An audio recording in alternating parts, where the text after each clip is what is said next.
नमस्कार दोस्तों, आप सभी का स्वागत है आपके अपने चैनल क्लास एवरीवेयर पर। तो दोस्तों, आज की इस क्लास में हम भूगोल के 25 इम्पोर्टेंट क्वेश्चंस देखेंगे और ये सारे के सारे क्वेश्चंस ग्रह से होंगे। यानी कि ग्रह से जो भी क्वेश्चन अभी तक पूछे गए हैं सारे के सारे इम्पोर्टेंट क्वेश्चन मैंने इस वीडियो में लिए हैं और यह सारे के सारे इतने ज़्यादा इम्पोर्टेंट हैं कि कई बार एग्जाम में पूछे जा चुके हैं।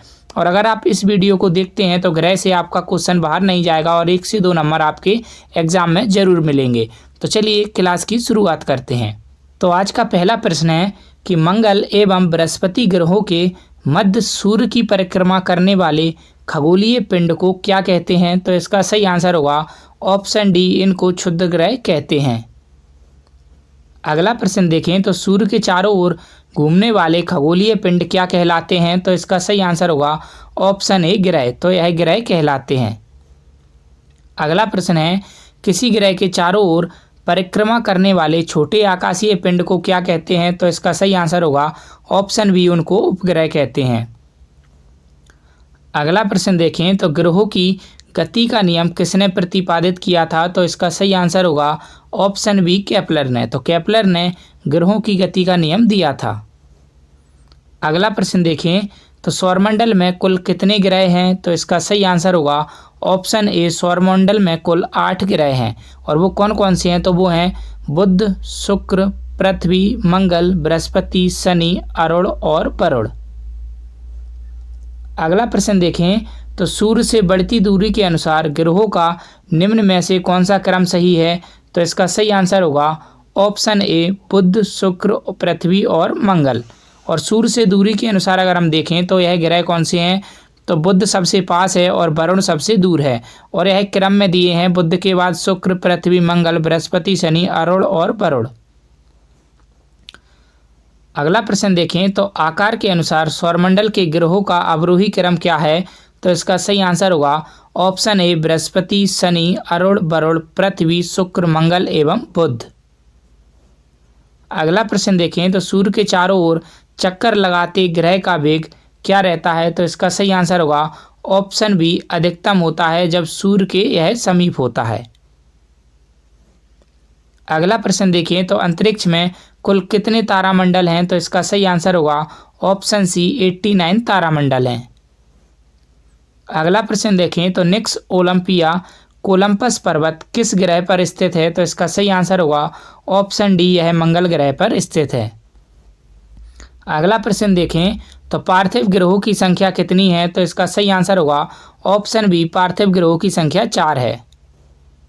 अगला प्रश्न देखें तो बाह्य ग्रह या बृहस्पति सदृश ग्रहों की संख्या कितनी है? तो इसका सही आंसर होगा ऑप्शन सी, 4। अगला प्रश्न देखें तो निम्नलिखित में से किन 2 ग्रहों को छोड़कर शेष सभी ग्रह सूर्य के चारों ओर वामावर्त घूमते हैं? तो इसका सही आंसर होगा ऑप्शन डी, शुक्र और अरुण। अगला प्रश्न देखें तो सूर्य प्रकाश धरती तक पहुंचने में कितने मिनट लेता है? तो इसका सही आंसर होगा 8.3 मिनट। अगला प्रश्न देखें तो सूर्य के संगठन में सहायक गैस कौन सी है? तो इसका सही आंसर होगा ऑप्शन डी, हाइड्रोजन और हीलियम। अगला प्रश्न देखें तो सूर्य की सतह को क्या कहा जाता है? तो इसका सही आंसर होगा ऑप्शन बी, प्रकाश मंडल।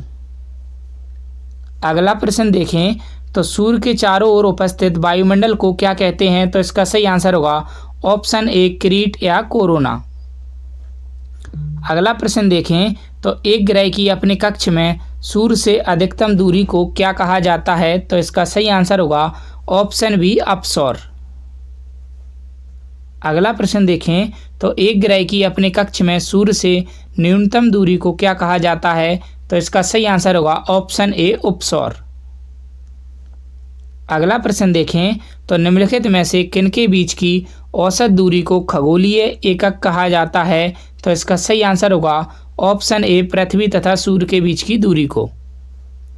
अगला प्रश्न देखें तो किस ग्रह में चंद्रमा की तरह कलाएं होती हैं? तो इसका सही आंसर होगा ऑप्शन बी, बुध ग्रह में। अगला प्रश्न देखें तो निम्नलिखित में से कौन से ग्रहों के चारों ओर घूमने वाले उपग्रह नहीं हैं? तो इसका सही आंसर होगा ऑप्शन बी, बुध तथा शुक्र।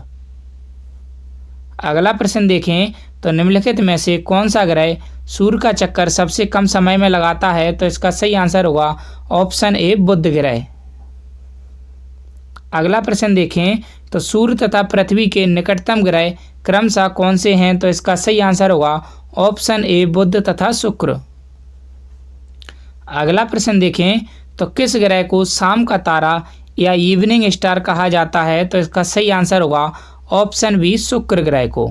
उम्मीद करता हूं दोस्तों वीडियो आपको अच्छी लगी होगी और इस वीडियो में मैंने सारे के सारे प्रीवियस ईयर क्वेश्चंस कराए हैं। अगर वीडियो अच्छी लगी हो तो वीडियो को लाइक करना, कमेंट करके ज़रूर बताना और हमारे चैनल को सब्सक्राइब जरूर कर लेना ऐसी और वीडियोज़ के लिए। धन्यवाद।